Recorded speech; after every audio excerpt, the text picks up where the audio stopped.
It's the Thursday edition of Upfront here on ENCA. Ropiwa Madzena from the ENCA Money Desk joins me now to talk to us all things money. And Ropiwa, there are fears that the commercial property sector could be affected by Eskom.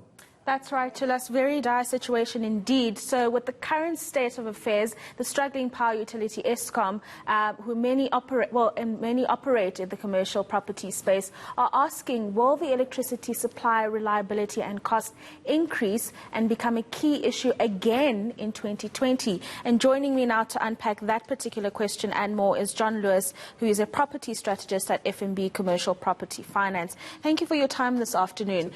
Before we get into what the outlook for 2019 is, what did 2019 look like for the commercial property sector? Well, we're still waiting for the overall returns data, but it would appear that it carried on its weakening trend with real values. And this is now when you adjust capital growth on properties for general inflation, it was probably negative in real terms. So very low single-digit inflation, which underperforms general inflation in the economy, and economists talk about in real terms, therefore you've got a real value decline. I think that's where we were. We were there on the residential side, and while we wait for commercial data, I think we were probably there as well. And is this the likelihood for what we'll see this year, given that it doesn't look like the issues at Eskom in particular are going to be fixed anytime soon? I think something similar. Our economic forecast is for growth to get nearer to 1%, but that's still a very weak number. I don't think that can really boost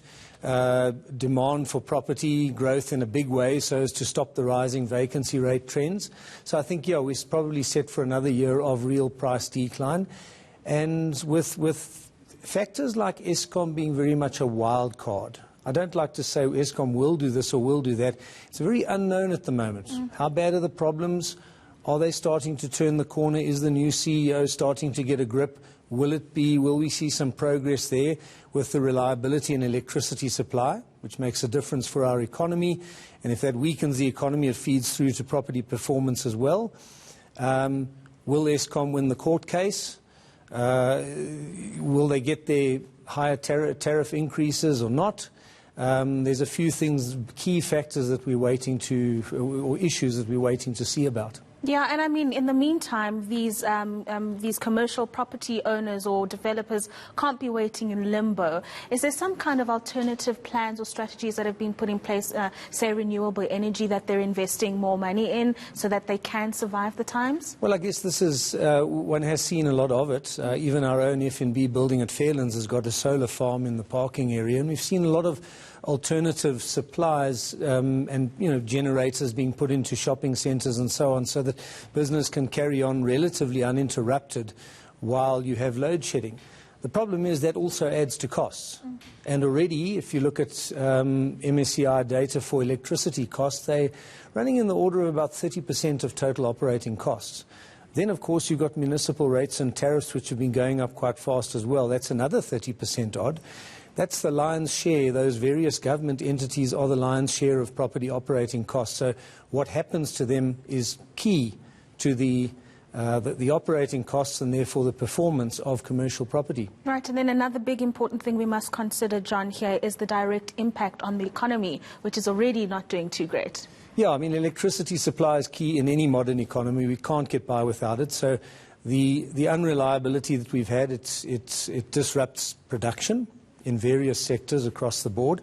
And then also it can dampen sentiment. It's not only just about actual production now, but a lot of people look and they say, well, something as important as electricity, it lacks reliability. What then is the future of the economy? So businesses may invest less than they would have otherwise.